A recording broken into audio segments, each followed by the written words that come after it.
intuitive eating is confusing, and it's confusing because of the society we live in. We live in a society where we're constantly told to do 1 through 10 with this diet, and that this Hmm. is what you do. You act out in these behaviors. These are your action steps. With intuitive eating, there are no rules. There's loose guidelines, but Hmm. there's no rules. It's like a total brain retraining. It's not a diet. And I think so often when people get into it, they don't do it the right way. They don't read the actual book. They don't get Hmm. into real certified intuitive eating spaces. Hmm. And the problem is, yeah, so many people believe that intuitive eating is truly, I'm going to eat whatever I want all day long with all the permission. But because they're saying that with a sick brain, they think that means I'm binging all day long. But Yeah. when you give yourself full permission with a healthy brain, you don't want all those things all day long. What's up, you beautiful beasts? I'm Katie.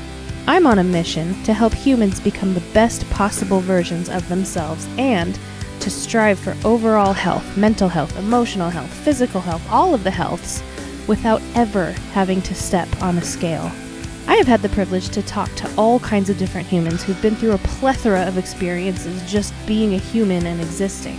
I believe that every single time somebody shares their story, at least one person listening will learn from it, be inspired by it, and maybe, just maybe, even change the entire direction of their life. These are the stories of humans unveiling their beautiful beast. Keep listening. This is the Unveiling the Beast podcast.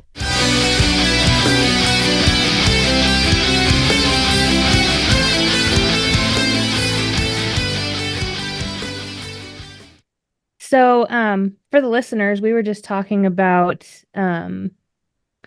being able to pursue health without ever having to step on a scale and purposely using the language of never having to, which is still gives you permission to weigh yourself should you choose to. Because the whole point is, um, I guess, body autonomy. Like we're all, you Totally. do you. You do Right. you, but It's your you. prerogative. Yeah. Yeah. Like we all have full agency over our own bodies. And if Mm-hmm. intentional weight loss is something you want to do it with like an open mind and critical thinking. But yeah, go for it, you Yeah. know? Yeah. So tell me a little bit about your background, like how maybe like a little Yeah. history and how you stumbled upon intuitive eating and all the good Yeah. stuff and all the bad Okay. stuff if you want. Okay. Okay. Yeah. Well, I grew up in a house that was like very perfectionistic. It was very black and white, no matter what it was. Dad was a workaholic. So, not really there. Mom and dad were opposite. So that like just having them as parents was perfectionistic. So like dad was totally type A. Mom was like not even type B, like whatever's opposite of type A. Dad was like, kind of the poster child for health, but not in a like gross diet culture way, like truly just a healthy person. Um, and mom, very unhealthy, got really into, fat phobia and diet culture. So in my upbringing, it was mom was always on a diet or she wasn't. And it was when mom's on a diet, the house is filled with whatever diet products. So maybe it was Jenny Craig or OptiFast or Weight Watchers or, all of the diet, Slim Fast, Yeah. all the things. And so when that was happening, it was like, this is mom's food and like mom's space in the cupboard. No one can touch it. But because of that, like nobody went grocery shopping for the kids. And so, we just didn't really have so much food during those diets. And then when mom was off the diet, it was like, hey day, let's go to Costco. Yeah. And it would just Yeah. be like all the snack Costco foods. And it was like, yes, we're back to normalcy. And then it would be like the next diet. And so being a kid in that, it was more just like, mom's on a diet again. I didn't, all this stuff is happening subconsciously in our upbringing. Hmm. Like we're not consciously aware of it. But, too, my mom was just constantly like just talking crap about herself and her body. And I think this is so common for so many females. Like, I Yeah. just have to lose blah, blah, blah, blah, blah amount of weight before I go to the da da da event. I can't go to the whatever until I lose the weight. we'll go on that vacation once I lose the weight. And it was just her whole life. And she never lost the weight. She did temporarily, and then it would be right back on and more. Yeah. So really what was happening in all these years was I was getting the message that was, well, wait a second.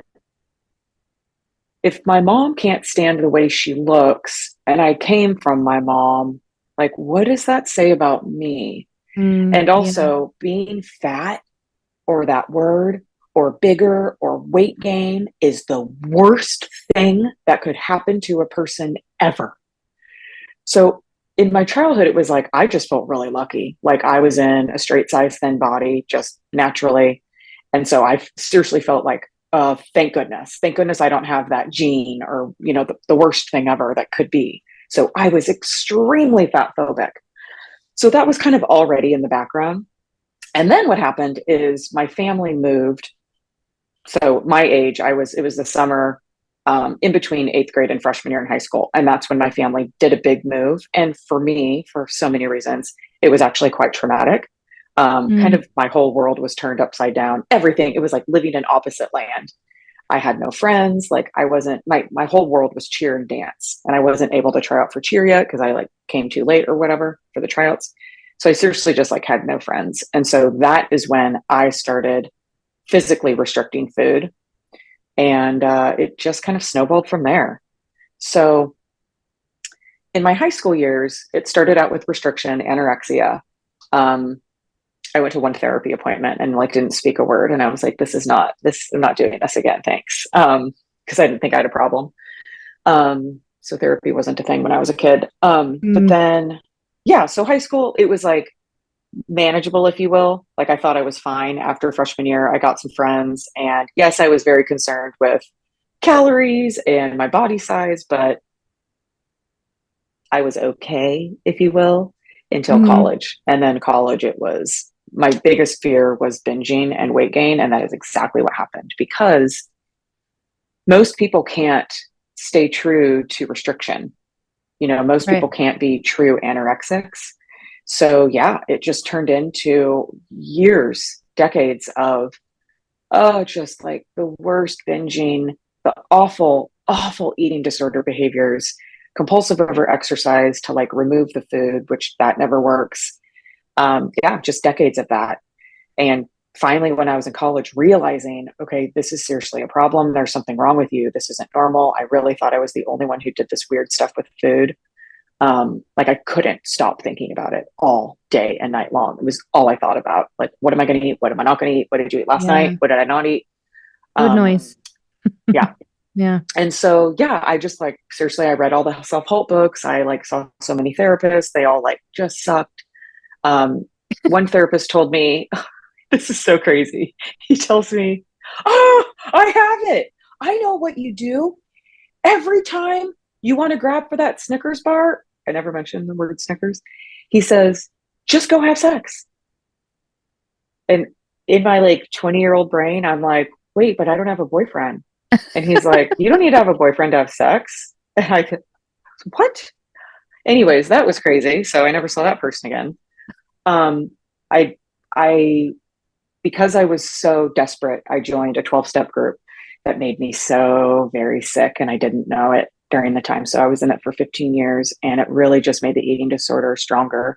I finally started to get better when my insurance finally let me go to actual eating disorder treatment. And there I wasn't able to stay very long because of insurance, but the seed was planted. It was like, I finally learned, holy shit, the problem is the restriction. The problem is all these messages. And it was like my mind was blown. It was this feeling like I'd been living in this cult, just like my whole life was lies, because my whole life was food and body and everything trying to get thin. And so it was just, I was mind blown. So anyways, the seed was planted. And then I'd say that's when like really I started real recovery. And then I always promised myself if I ever get better that I'm going to have to do this. So then I went to grad school and I became a therapist. And now I'm also a certified intuitive eating coach. And yeah, that's the gist of it. There's so That's much more, awesome. but yeah. Ooh, I felt that in my soul when you're like, Mm, hold on, I, I'm not the problem. I know you didn't say I'm not the problem, but that's what yeah, I said to myself was like, and it's that's what not we do me. is we always blame ourselves and not the diet. Totally. I know. And It's like it's like, I failed, not the diet failed me because we're not meant to go right. on a diet. Whew, Yeah. I get And fired then up it's about like, this topic. oh, yeah, I have to really like Yeah. remain calm in these conversations because I can get real cray cray. But yeah. And then it's like, and every next time you then do your next diet, you Hmm. continue telling yourself that you're the problem and you're the failure. Like that sits in your brain. And Yeah. that creates this like lower brain chatter dialogue with yourself. And it's like 24/7, you're just talking crap to yourself. And it just gets stronger and stronger every time the diet fails. Yeah. I'm curious about what I found when I first entered the intuitive eating space is with me when I learn something new and I want to understand it better, I just go follow a bunch of stuff, join a bunch of groups, do all of the above. And what I found at one point, there was like this whole side of people that turned it into something it's not. For I, example, yeah, somebody was bashed on an intuitive eating group for posting a healthy recipe that looked freaking delicious, by the way, but they were bashed. And I'm like, but did you read the book? You know? I know. Well, I So know. I'm curious your thoughts. Like, yeah, There's so much confusion with intuitive yeah, eating. And there's so much. Okay. So this is going to be a multi answer. So intuitive eating is confusing, and it's confusing because of the society we live in. We live in a society where we're constantly told to do 1 through 10 with this diet, and that this hmm, is what you do. You act out in these behaviors, these are your action steps. With intuitive eating, there are no rules. There's loose guidelines, but hmm, there's no rules. It's like a total brain retraining. It's not a diet. And I think so often when people get into it, they don't do it the right way. They don't read the actual book. They don't hmm, get into real certified intuitive eating spaces. hmm, And the problem is, yeah, so many people believe that intuitive eating is truly, I'm going to eat whatever I want all day long with all the permission. But because they're saying that with a sick brain, they think that means I'm binging all day long. But yeah, when you give yourself full permission with a healthy brain, you don't want all those things all day long. So a lot of times people think intuitive eating is just eating fun foods all day, right? So then when they see a video with a nutrient dense food, maybe it's, coined healthy, they go crazy. So yes, I made a video about a and in the title, it was quotes around healthy Snickers. And it was that whole like date thing with the peanut uh, butter, peanuts, and chocolate on it, whatever. I cannot tell you how many people were like, why are you choosing to use the word healthy? This is triggering. I can't believe you're doing this. This is low cal. And I just can't even respond because it's like you just don't even understand where you're at. yeah, Um, yeah. Did that even make it sense did. with Yeah, what it I said? did. Okay. And I don't remember who I was talking to about this, but at some point, saying I eat whatever I want became I eat junk food. Like I eat whatever I want means like I love some fruit. I love some Mm. vegetables. I love a donut. Like just because it's what I want doesn't Yeah. necessarily mean it's bad. Or donuts all the time. Yeah. Yeah. Right. I love Yeah. the way I eat, and I truly eat whatever I want. Mm-hmm. And I truly believe I'm the most healthiest I've ever been holistically, including like nutritionally.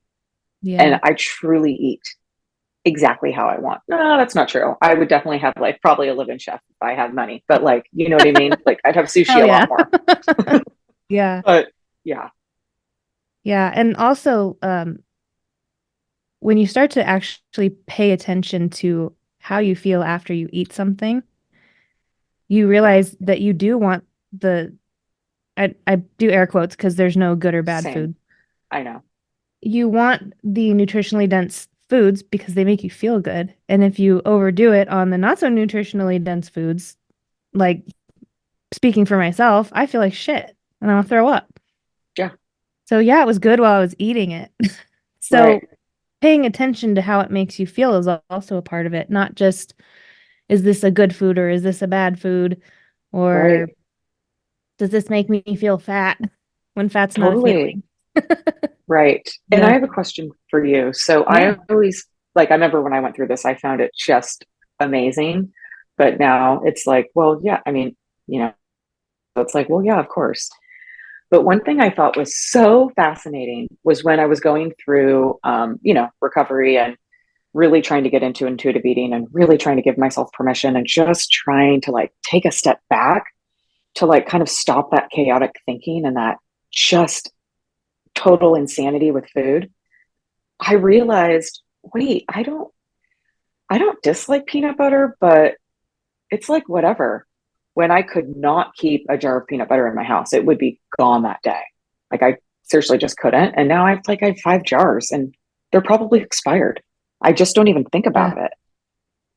Did Yeah. that happen for you with certain foods? I don't remember any specifically, but I Yeah. know like so one of the things if I had something in front of me, a rule I made myself was I have to finish it. And when you pay attention to different foods, you start to learn what you actually like. Like you pay attention to the way it Yeah. feels in your mouth, the way it feels when you swallow it. And there were just some things that I was like even if it's a badly made cookie, I would finish it before where now I'm Right. like, this isn't very good. I don't want it. Yeah. Yeah. And so, yeah, that's a really good question.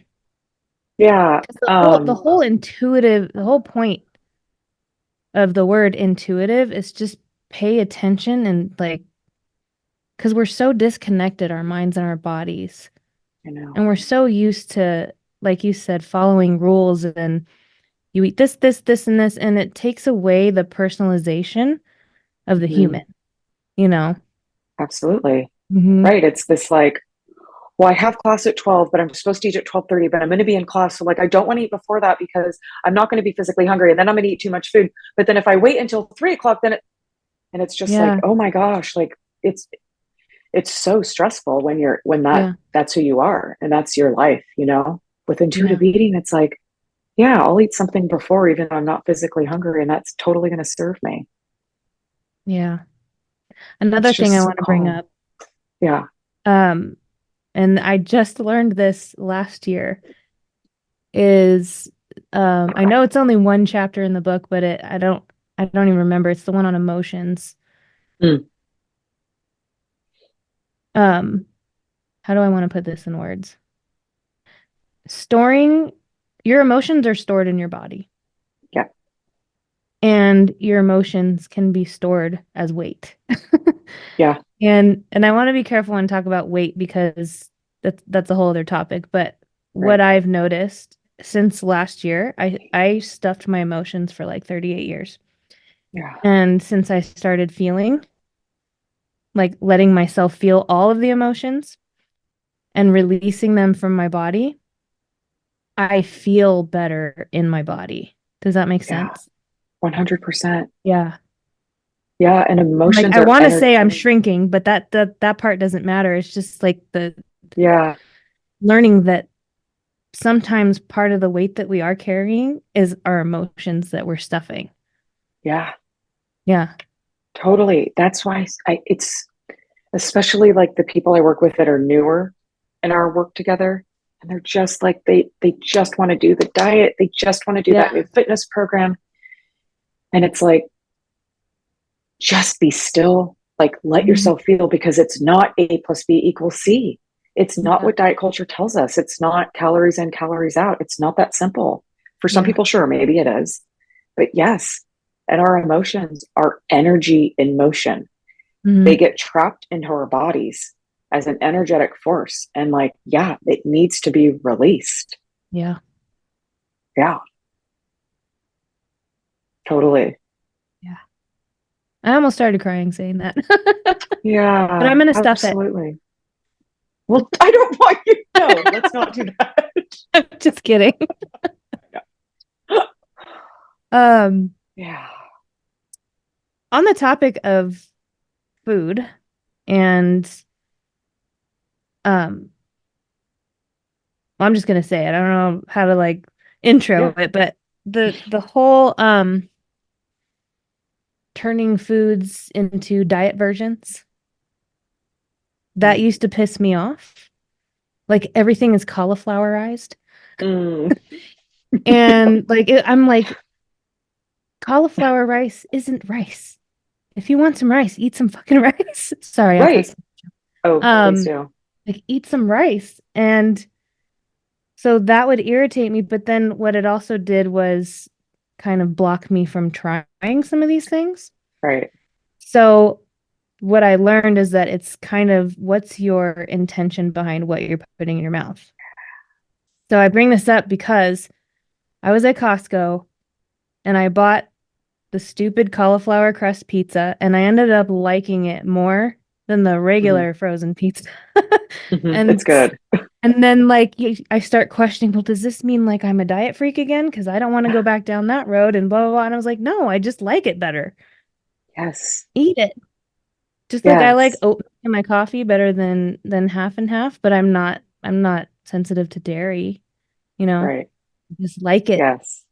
Like Yes. Seriously, I'm not joking. Like, I think it was 2 nights ago, I posted a video, and the whole video was I'm eating what would be considered like a diet ice cream. It was like, I don't know, high protein, like low carb. It was a Greek yogurt type ice cream.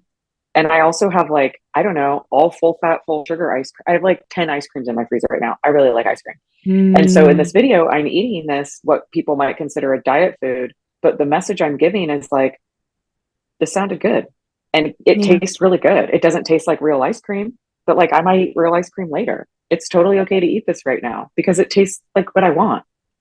So yeah, it's all about, and I'll say this till I get blue in the face. What is your intentionality and what are your Hmm. motivators behind the action? Yeah. I felt at one point because of like I felt like there's the extreme side of diet culture and then the other extreme side of people that take intuitive eating and turn it into something it's not. Yeah, At one point I was like, I'm scared to do something and I'm scared not to do something. right. So like I wasn't moving my body, which made me feel like crap. I have a whole gym in my house because I love moving my body. Yeah, But there was this point where I was like, well, I'm scared to do this because then it means I'm going back into diet culture and I'm scared not to right. because then it means that I lost my train of thought. But you know what I'm saying. I totally know what you mean, Yeah. which is like, it's like that's still that black and white thinking because I Hmm. think we're so conditioned with these rules that when we get to intuitive eating, it's just so confusing that we can be frozen. Yeah. At what point were you able to, like, I guess, recognize, wait a second, I can move my body? Honestly, I don't remember, but I just remembered that I feel better when I move my body every day. You Yeah. know? Yeah. Um, I am a barbell chick. I love to lift heavy shit on my bar, Love it. and I used to be a cardio bunny. I love your words. Did I just say Yeah. legs?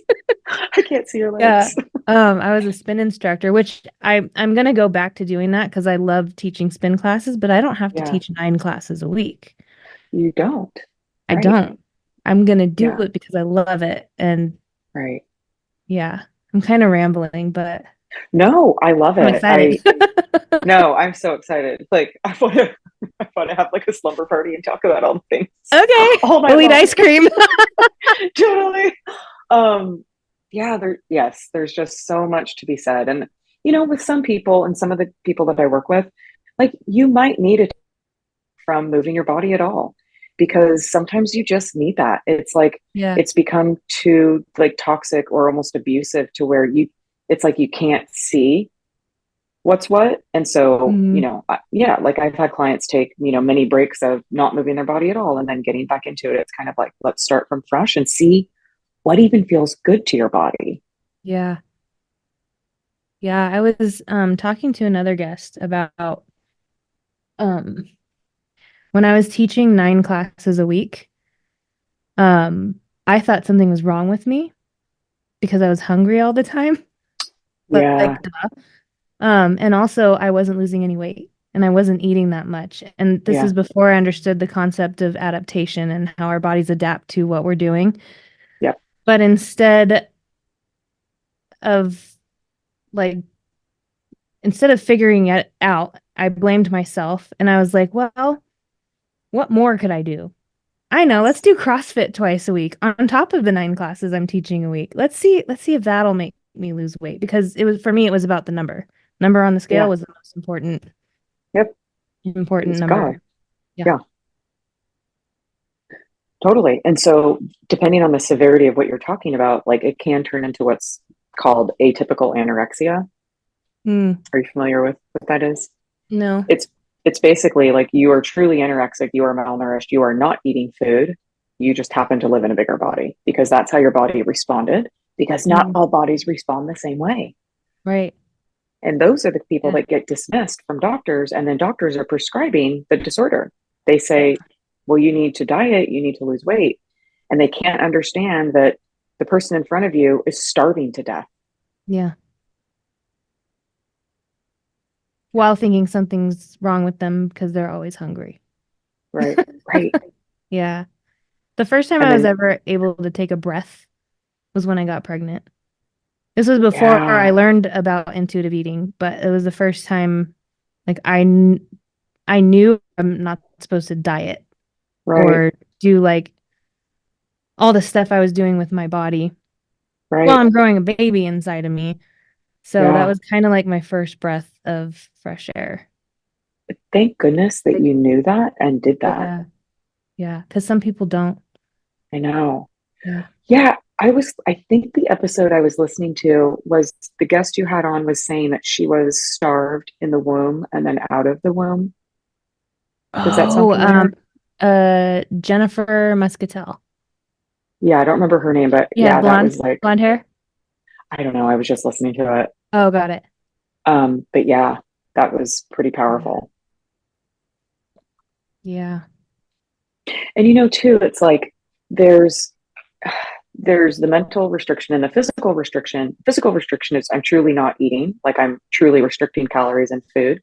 But the Hmm. mental restriction can so often be stronger and more powerful and harder to overcome. And the mental restriction is that, okay, I might be eating the donut, but you shouldn't be eating this donut. You're going to get so fat. Oh my gosh, you're going to have to go on a run later.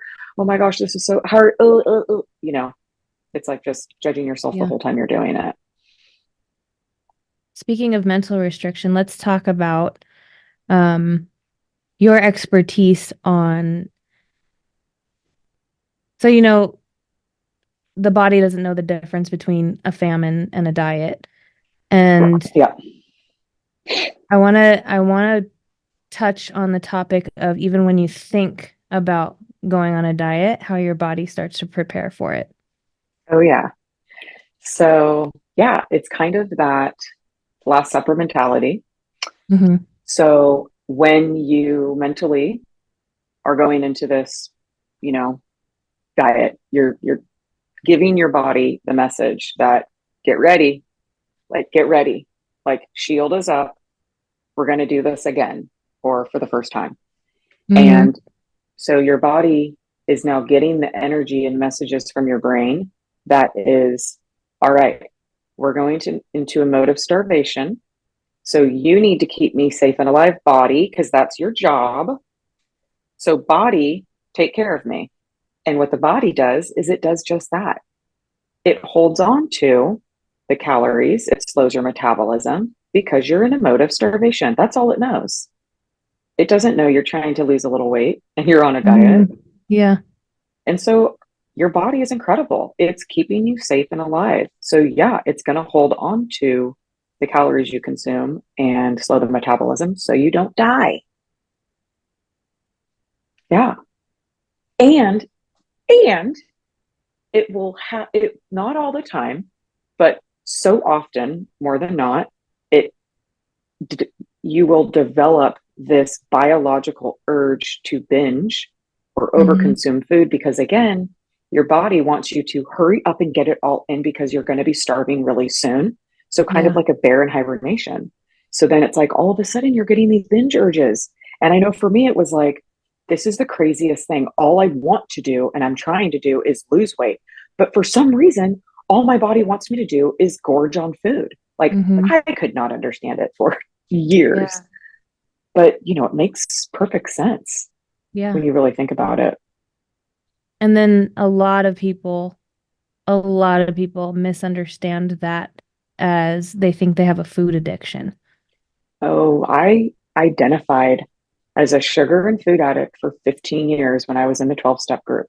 And that is why it made me so much sicker because I Mm. truly thought so. The model in this group was you have to stay away from the binge foods. It was an abstinence model. And so I couldn't do it.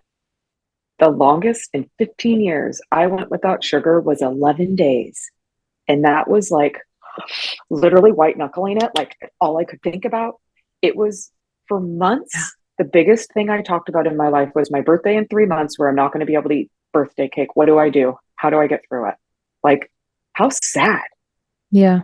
Do you know how much I could have been doing with my life rather than caring about cake? Yeah. It, I just feel so sad for my past self. Yeah. But yeah, I like that you mentioned past self because so many times I just want to go back and give my old self a hug. I know. I You feel know? so sorry for her. And like, Yeah. she didn't know. Yeah. And I'm a personal trainer and Okay. fitness nutrition specialist, fancy titles, whatever, la la la. And Yeah. I was in this when I was in the most disordered eating and I was at my lightest weight, which made me Mhm. healthiest, right? Of course. Of course. Yet I'm starving and Um, I feel crazy. yeah, I almost had this, I want to say ego. Yeah. Like I would see somebody eating something bad and I would just feel so bad for them. Oh, they just I don't know. understand. They I don't know. understand what they're doing to themselves. But it's okay. I eat. This is And I know stuff I would better. say in my head. Like I know. I'm good. Yeah. And like I hate admitting that, I but know.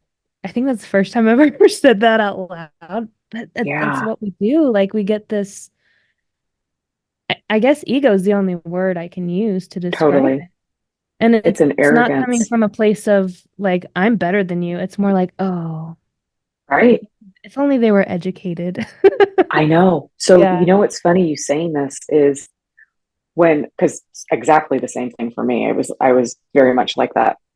And I really thought, like, not that I was better than, but like, I kind of had like a one up. Like, I knew this superpower and this skill. They don't get it yet. They're going to get it. They're going to get it when they get older. Like, Hmm. seriously, that, like, as a kid in high school, I remember thinking, like, they just don't know. Like, I'm the one who knows. It was this, like, kind of almost like secret thing. Like, I'm so well informed. Yeah. The I lies we remember tell ourselves. too, I had a friend who mentioned like I wasn't even in a mindset to even think or even let myself hear about intuitive eating because I'm sure it was thrown around back in that day, back in my day. I know. Every day I feel so old with the things I say. I know. Um, but I remember my friend, I think this was like 2011. So this is long before I ever heard of intuitive eating. She mentioned that she was like in this mindset, like, I just got to accept myself how I am. And I'm thinking, oh, she's giving up on herself. And I'm like, Yes. now that I Yeah, look back, I'm like, who the fuck are you to like, I know. Do you know you what we know? called it in that 12 step group? Fat What? serenity. Oh, she has fat serenity. We're Mm, never going to get there. If I get there, you better tell me. How awful. yeah. And it's crazy because again, like we don't think we're being assholes. I know. It's just we think we know and they don't know, and that's sad. Totally Yeah. sad because we were the sick ones. Yeah. I did Woo! not have any superpowers, believe me. Yeah. I'm gonna None. do a cheers to that with my Diet Coke. Here's my tea. Yes, I know. Hmm. Yeah, man. Oh, this is good stuff. I know. It also reminds me, like, and want to know what you think, but being in it when I was in it, like truly feeling like I am the only one. First, when it started, like the restriction, like, oh my gosh, I'm doing this thing. Like, nobody knows. No one else is doing this. At least I didn't think so. But then when it was got into the binge eating and the compulsive over exercise, I felt truly like an alien. And like, Yeah. I'm the only one in the world that has this problem. And then to find out, wait a second, so many people have this problem. And I'm not that unique. So often our chatter thoughts, those like lower brain thoughts, like go eat that, don't eat that, whatever, the ed Yeah. head, whatever you call it. It's so similar to like everyone else's chatter thoughts. Like, yeah, there might be a little Yeah. bit unique amongst each other, but like, you know what I mean? There's just so it's just not unique. Yeah. It's interesting. Also how like these are normal conversations that go on all the time. Yeah. For example, I heard a friend talking about how they were stressed out and he's like, I gave in and I went and got a donut and I ate that donut in the corner. I hid in a corner and I ate that donut and like he's saying it because it it's a funny story to him, but I know better. No, but he's Right. like It's like, I didn't even like it and I ate the whole thing and I hid in a corner. Like the whole thing that stood out for me was I hid in a corner. And I'm like, right. that that's normalized behavior, even though it's not normal, but it's normalized. Right. And everyone's like, ha ha, yeah, me too. Right. That's That's disordered eating, disordered people. eating Yeah, in a you're nutshell. normalizing disordered eating and you're on your way to an Yeah. eating disorder. Yeah. That's our problem. I know in our Yeah. society is it's like, I mean, it was just, I don't even, yeah, casual conversation. Like, well, yesterday I ate, no, no, no, no, no, no. Today so far I've eaten, no, no, no. Oh, and then I ate, no, no, no. So I'm going to do da, da, da. I mean, that was like Hmm.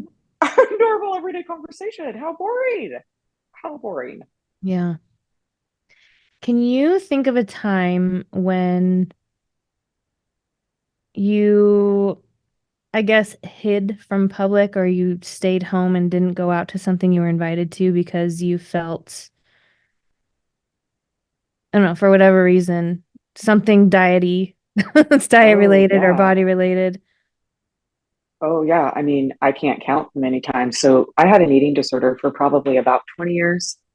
And so I would say from freshman year in college until like 30, I don't know the exact number of years. Yeah, absolutely. Like if I binged, if I felt uncomfortable in my body image, if I felt fat, if Hmm. something didn't fit right, it's like I couldn't go. I would Yeah. constantly cancel plans. And it was really hard in friendships because, after a while, with my good friends, like most everyone knew Libby has crazy shit going on with food. They like had nicknames for me. We'd all laugh about it because what else are you going to do at the time? Like I didn't know what else to do but laugh at myself. But yeah, I was constantly canceling plans. It wasn't usually because I was scared about the food because of like restriction stuff. I mean, that happened like kind of high school years. But being an adult, it's been mostly like I feel so horrible about myself or so sickly full. If I Yeah. show up, you don't want to be around me. I'm going to like be silent. And if I talk, you don't want to hear what's going to come out of my mouth. Like I'm going to be rude and just not nice or happy. Yeah. What about you? It did happen a lot, but there was one particular time that stands out, and I still think about it often. Yeah. Um, I was invited to a birthday party, and I think it was like 3 months before the party was when I was invited. I was like, yeah, I'll go, blah blah blah. So the night of the party comes, I had gained 10 pounds, which thinking back now is probably a good thing I gained 10 pounds, but Right. none of my clothes were fitting me, and I was in this self-hatred cycle in my mind. Like I hated myself. I gained weight. That means I failed. Yes. Um, like curl into a ball in the bed, and I didn't Yep. go. And the reason it sticks out is because later on I noticed, I know this sounds really silly, but I noticed that I was unfriended on Facebook. And Huh. I messaged her and I asked her about it, and she said, I unfriended everybody that didn't come to my birthday party. And I was like, how do I tell her that I couldn't go? Like, Right. sure, I could have physically gone, but mentally I couldn't go Right. I know. because this is the hates herself version of Katie, and Yeah. that's not the Katie everyone knows. Everyone knows this Katie, I know. the toxic She's real positivity happy. Katie. Yep. Everything's great. Thanks. Totally. She's super fun, funny. Yeah. And I wanted to reach out to her and tell her the whole story, and I haven't. It's been over a decade, so. Yeah. But that particular one sticks out because I remember thinking, like, seriously, you're not going to go to a birthday party because your clothes don't fit? Or they fit, they just were a little tight. Right. But that means I'm a failure. I know. So, I know. yeah. And I know when you're in that space, it can sometimes be impossible to get out of. Like I always say, like you can turn it around in every moment, and I do believe that. But when you're so in it and you haven't like started recovery yet, and I mean, you can't get out of it. It's like Yeah. you're there, and it is gut wrenching painful. Yeah. Sometimes I get imposter syndrome because I've never been formally diagnosed with an eating disorder. Yeah. Um, and nor am I an intuitive eating counselor. That is on the list, but I'm Yeah. not You one should do yet. it. It's But awesome. I've been drowning myself in this work for, like, when did I hear about intuitive eating? I want to say 4 or 5 years, Hmm. just like learning everything I can about it. Yeah. And this is me. Let me help other people, you know? Yeah. So, I'm yeah, so glad you're here and you're doing this and you have this podcast and the people that you come in contact with, like you have this message. We need more of you. Like thank you. really. Thank you. I mean, I don't know, just even listening to your podcast before meeting you, I thought, um, I don't know, there's something about the way you talk about this that makes it seem so like comfortable to talk to you. Like I was thinking of the like clients and Right. that you're so relatable. And I'm just so glad that you and I connected because I think Yeah. like we can have the same like I don't know mindset or skill set, but like give a very different message. And I think Hmm. you have a way of words where I don't know. I like it. I appreciate it. Thank you. I like that feedback. And I seriously, Yeah. if you want to do the training, like if you have any questions, just let me know. It's awesome. Well, I do have a question. I thought I read that you have to have a degree in exercise science, and I just have my personal training certification and fitness nutrition specialist. You will probably, I have studied nutrition, but I'm not a registered dietitian or yeah, yeah. yeah, you don't need to be. So I don't know off the top of my head, like what the prerequisites are, if that's the right word. Mhm. Um, but it's not as, what am I trying to say? I think you would be able to. There's like different versions. So you can be, so like my good friend is a yoga instructor, a Mhm. certified yoga instructor, it's called curvy yoga instructor for people in bigger bodies. And she would qualify to do the training and she's considering it, but she's going to be considered an intuitive eating lay person. I don't Oh I'm yeah, not I so read. Yeah, familiar with okay. what that means. But I what I think would do, go ahead. that's what I was gonna say. I think I've heard that term, the lay person or Okay. whatever. Yeah. Yeah. And so what I would do is seriously, I would just Google intuitive eating training, and that will take you probably to their website. And there should be a little button for the training, and it will tell you what the prerequisites are, or the Okay. requirements is the right word. Yeah, Cool. Yeah. This is good for listeners too who've been thinking about this work too. totally. Yeah. Yeah. So I had a thought and it left me. I do that all day long. Um, yeah, so I am a personal trainer and one of my requirements is to have mental training. So Yeah. one of our sessions is no workout, just you and me face to face, and we're gonna get rid of some of this programming that has um taken over your life the last few years. They're Like lucky to have you. the people that I work with are the people like it's me 5 years ago. Totally. Yeah. Same So here. yeah. Yeah. Yeah. Basically, like, I don't know about you, but what I try to do when it comes to, like, I guess, like marketing promotions or like social is I try to talk to my younger self with what Mm. I remember needing or wanting at Oh, that I time, love that you say that. you know? Yeah. I love that It's you say hard that for some because reason. lately I've been reminding myself be the person you needed growing up. I love that phrase. Yeah. I know. Woo! I know. Not crying, you're crying. Oh, no, I just like, I feel that. Yeah. Yeah. So when are we doing the slumber party?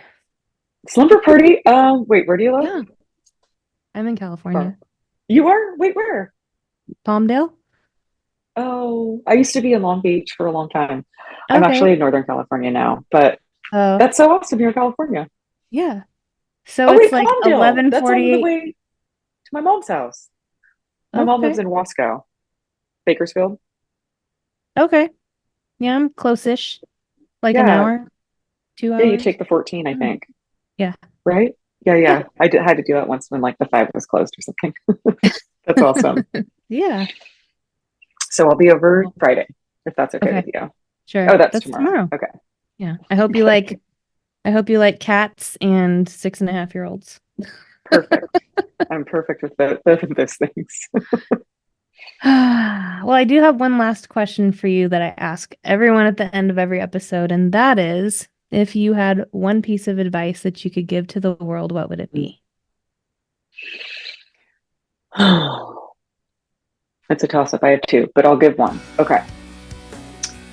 If you're somebody that struggles with food, your relationship to it, I want you to take a look at your overall food intake because the problem stems from the restriction and the diet, not the overconsumption, overeating, or binging of food. So, again, if you're struggling with food, take a look at what you're eating on a normal basis. Are you eating enough? So, eat adequately, consistently, and appropriately because the binge is a symptom of the restriction. Boom. Ladies and gentlemen, Libby Supan signing off. Until next time.